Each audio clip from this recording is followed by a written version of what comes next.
Assalamualaikum warahmatullahi wabarakatuh. Halo, perkenalkan nama saya Bidari Merdeka Putri dari Prodi D3 Keperawatan tingkat 2B. Saya di sini dari kelompok 1 akan menjelaskan tentang PHBS dari sekolah. PHBS yaitu singkatan dari perilaku hidup bersih dan sehat. Pengertian dari PHBS yaitu semua perilaku kesehatan yang dilakukan atas kesadaran sehingga anggota keluarga atau keluarga dapat menolong dirinya sendiri di bidang kesehatan dan berperan dalam kegiatan-kegiatan di masyarakat. Sedangkan PHBS sekolah dasar yaitu sekumpulan perilaku yang dipraktikkan oleh peserta didik, guru, dan masyarakat lingkungan sekolah atas dasar kesadaran sebagai hasil pembelajaran, sehingga secara mandiri mampu mencegah penyakit, meningkatkan kesehatannya, serta berperan aktif dalam mewujudkan lingkungan sehat. Tujuannya yaitu memperdayakan setiap peserta didik, guru, dan masyarakat lingkungan sekolah agar tahu, mau, dan mampu menolong diri sendiri di bidang kesehatan dengan menerapkan PHBS dan berperan aktif dalam mewujudkan sekolah sehat. Manfaatnya yaitu yang pertama, mampu menciptakan lingkungan yang bersih dan sehat. Yang kedua, meningkatkan kualitas hidup. Yang ketiga, meningkatkan proses belajar, mengajar, dan para siswa, guru, hingga masyarakat lingkungan sekolah menjadi sehat. Berikut indikator-indikator yang akan melanjutkan menjelaskan tentang PHBS dari sekolah dasar ini. Halo, perkenalkan saya Diayu Pratiwi. Di sini saya akan menjelaskan indikator mencuci tangan dengan air bersih dan menggunakan sabun. Menurut WHO 2009, cuci tangan adalah suatu prosedur atau tindakan membersihkan tangan dengan menggunakan sabun dan air mengalir atau hand scrub dengan antiseptik. Mencuci tangan juga baik dilakukan sebelum makan, sebelum ibu menyusui, sebelum menyiapkan makanan, dan setelah memegang sesuatu. Nah, berikut 6 langkah mencuci tangan yang baik dan benar.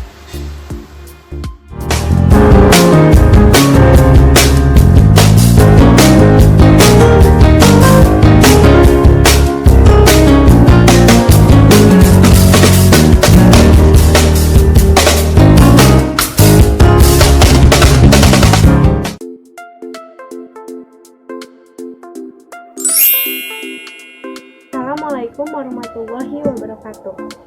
Hai adik-adik, perkenalkan nama saya Delsa Sabrina dari D3 Keperawatan tingkat 2B.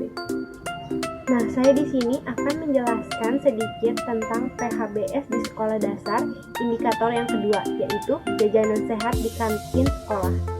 Nah, sebelumnya apa sih yang dimaksud dengan jajanan sehat itu? Jajanan sehat adalah makanan atau minuman yang dibeli oleh anak yang memiliki kandungan gizi yang seimbang dan tentunya terjaga kebersihannya. Sekolah juga harus menyediakan kantin yang dilengkapi sarana dan prasarana yang memadai, yaitu bersih, aman, dan nyaman, dan disajikan secara bersih dan tertutup di dalam lemari kaca. Nah, ini adalah contoh lemari kaca yang ada di kantin sekolah. Nah, tujuannya itu supaya terhindar dari kuman, binatang seperti lalat, kecoa, semut, dan terhindar juga dari debu. Nah, sekolah juga harus menyediakan tempat mencuci tangan seperti yang ada di sini di sekitar kantin, supaya anak terbiasa mencuci tangan terlebih dahulu sebelum makan. Adik-adik, jajanan sehat juga mempunyai banyak manfaat loh. Yang pertama, untuk pertumbuhan yang optimal. Yang kedua itu untuk meningkatkan kecerdasan anak. Dan yang ketiga tentunya sehat dan terhindar dari berbagai penyakit. Jadi ingat ya, jajanan sehat, prestasi hebat. Assalamualaikum warahmatullahi wabarakatuh. Saya Dela Amelia. Di sini saya akan menjelaskan indikator ketiga, yaitu menggunakan jamban yang bersih dan sehat. Jamban yang bersih yaitu jamban yang tidak mencemari air. Jarak pemasangan antara septic tank dengan sumur yaitu minimal 10 meter. Tidak dibuang ke selokan, danau, empang, sungai, dan laut. Tidak buang air besar di kebun atau perkarangan yang dapat menimbulkan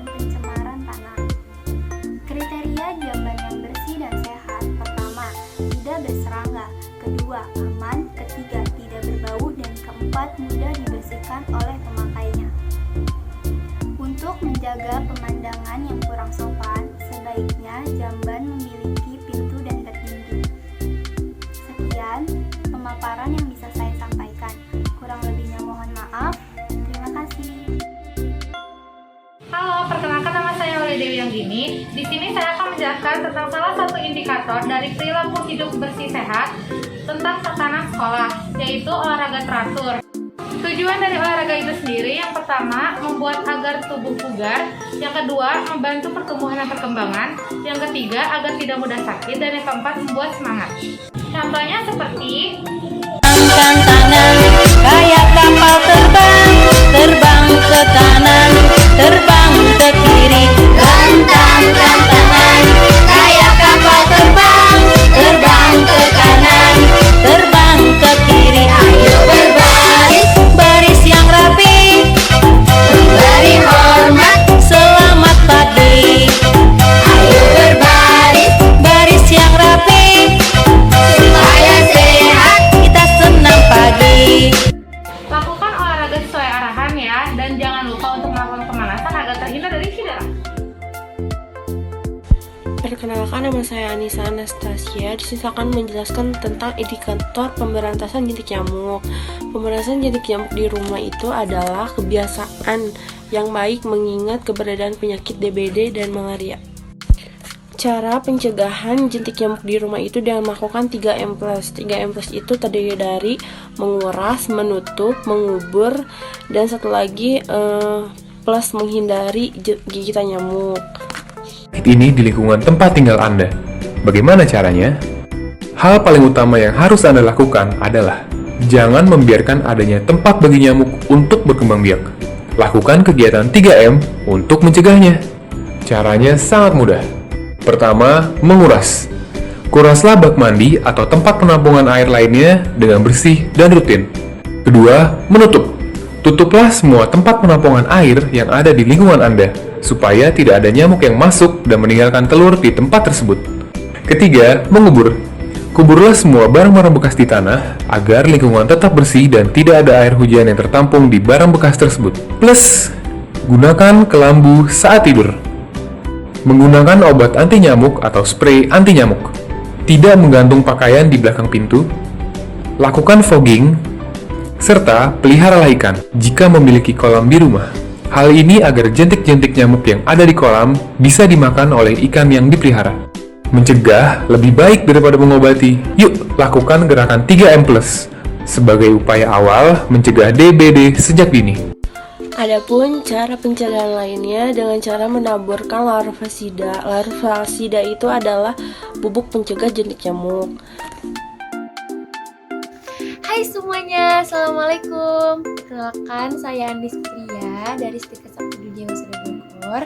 Di sini saya akan membahas tentang perilaku hidup bersih dan sehat di lingkungan sekolah dengan indikator tidak merokok di sekolah. Nah, sebelumnya kita akan bahas mengenai pengertian rokok dan merokok. Rokok adalah suatu kegiatan menghisap asap rokok dan menghembuskannya ke udara. Sedangkan rokok adalah suatu benda yang terbuat dari kertas yang berbentuk silinder yang berisi tembakau yang sudah dipotong kasar. Pasti banyak orang yang sudah mengetahui bahwa rokok itu berbahaya. Nah, merokok itu tidak hanya merugikan bagi para perokok saja, tetapi bagi orang yang ada di sekitar perokok tersebut.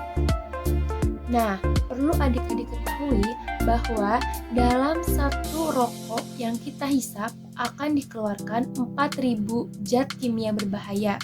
Di antaranya, yang pertama, nikotin. Nikotin bisa menyebabkan rasa ketergantungan, merusak jantung, dan juga aliran darah. Yang kedua, ada tar.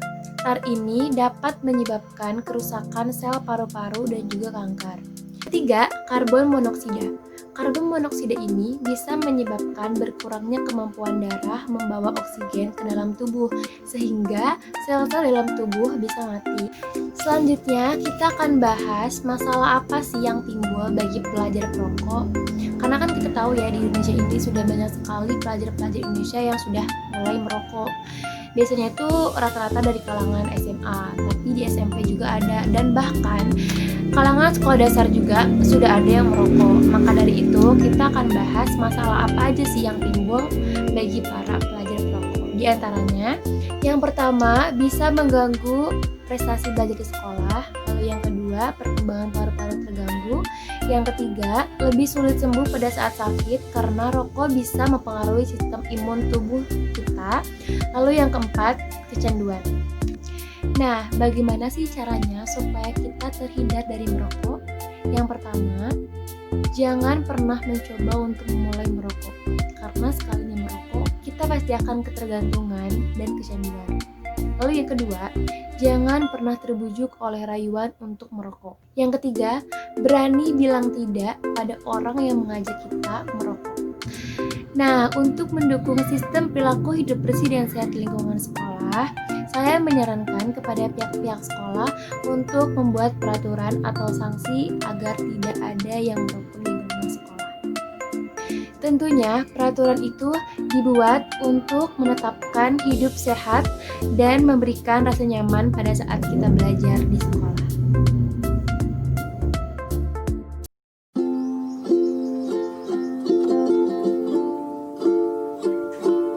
Halo adik-adik, nama kakak Dinda Giantina. Di sini kakak mau ngejelasin indikator yang ketujuh, yaitu menimbang berat badan dan mengukur tinggi badan.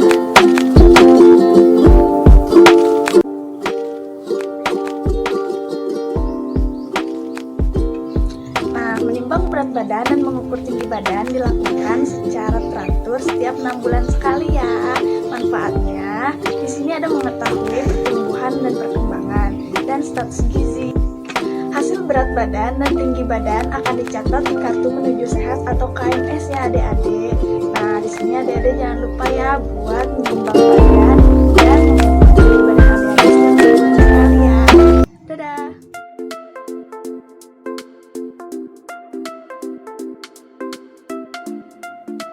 Halo, perkenalkan nama saya Sini Novinasari dari D3 Keperawatan tingkat 2B.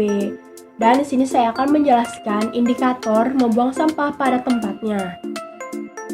Pengertian dari sampah yaitu sarang kuman atau bakteri. Dan sampah mempunyai 3 macam atau 3 ciri, yaitu ada sampah anorganik, sampah anorganik yaitu sampah kering. Dan contohnya yaitu ada kaca, ada plastik, ada botol, dan ada kertas. Dan ada sampah organik. Sampah organik yaitu sampah yang bisa diuraikan atau dapat membusuk. Contohnya yaitu ada sisa-sisa makanan, sayuran, dan juga ada sampah B3. Sampah B3 yaitu sampah bahaya atau sampah beracun. Contohnya ada sampah limbah pabrik dan sampah limbah rumah sakit. Berikut 3 cara menangani sampah. Cekidot. Ingat 3R, reduce mengurangi sesuatu yang menyebabkan timbulnya sampah, reuse gunakan kembali sampah yang masih dapat digunakan, recycle atau daur ulang memanfaatkan kembali sampah setelah diolah. Ingat, jangan buang sampah sembarangan, selalu buang sampah pada tempatnya. Berikut kesimpulan dari seluruh indikator kelompok 1 PBHS sekolah dasar, yaitu yang pertama, mencuci tangan 6 langkah dengan baik dan benar, menggunakan sabun dan air mengalir. Yang kedua, kebersihan kuku dilihat, kondisi kuku yang tidak bersih dan yang panjang. Dan yang ketiga, perlu meningkatkan pengetahuan dan perilaku hidup bersih dan sehat pada anak, yaitu tidak bermain di tanah akibat muncul cacingan. Yang keempat, kebiasaan jajan harus diperhatikan seperti jajan sembarangan, jajan di pinggir jalan, jajan yang pedas, es, dan yang lain-lain. Selanjutnya yang kelima, melakukan pemantauan berkala pada siswa-siswanya agar berperilaku bersih dan sehat dengan pengaktifan UKS untuk mengawasi PBHS di sekolah. Dan yang keenam, selalu cuci tangan setiap melakukan aktivitas Dan sebelum makan, sesudah makan, setiap melakukan tindakan apapun, kita harus selalu cuci tangan 6 langkah dengan baik dan benar, agar bersih dan sehat.